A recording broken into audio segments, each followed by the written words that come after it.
तो let's summarise all the lymphoid neoplasm in our body. तो जैसे वो बोन मैरो, तो बोन मैरो से जो भी हमारा लिम्फोइड नियोप्लाज्म होते हैं, तो मोस्ट ऑफ द केसेस में ल्यूकेमिया होते हैं। तो ये हमारा कॉमन लिम्फोइड प्रोजेनेटर है। इससे हमारा सारा का सारा बी लिम्फोसाइट्स वगैरह आएंगे, T lymphocyte also. This is our pre B lymphoblast, this is our naive B cell. ठीक है, तो इसमें बेसिकली अगर हमारा पी बी लिम्फोब्लास्ट में हुआ तो बेसिकली वो हमारा होता है प्रिकर्सर बी लिम्फोब्लास्टिक लिम्फोमा और ल्यूकेमिया।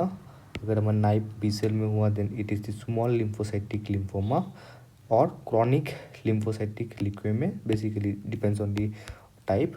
उसके बाद वहाँ से हमारा जो बी सेल बन के जाता है हमारा मेंटल सेल में। अगर मेंटल सेल में अगर उसका लिम्फोमा होता है then is mantle cell lymphoma.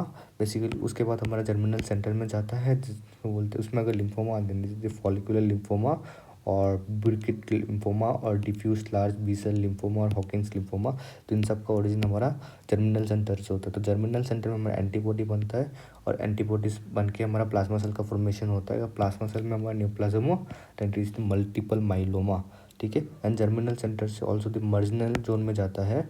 अगर मार्जिनल जोन में हमारा नियोप्लाज्म हुआ then it is the diffuse large B cell lymphoma, marginal zone lymphoma और small lymphocytic lymphoma and chronic lymphocytic lymphoma.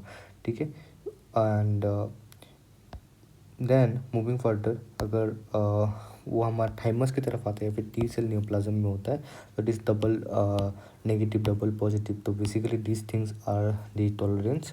तो अगर किसी भी चीज़ के लिए टॉलरेंस में प्रॉब्लम हो रहा है तो मतलब कि टी सेल के मेचुरेशन के पहले प्रॉब्लम हो रहा है तो दी प्रिकर्सर टी लिम्फोब्लास्टिक और लिम्फोब्लास्टिक लिम्फोमा और ल्यूकीमिया। एंड अगर बेसिकली वो हमारा मेचुरेशन के बाद हो रहा है then it is the peripheral T cell lymphomas. Thank you for watching the video.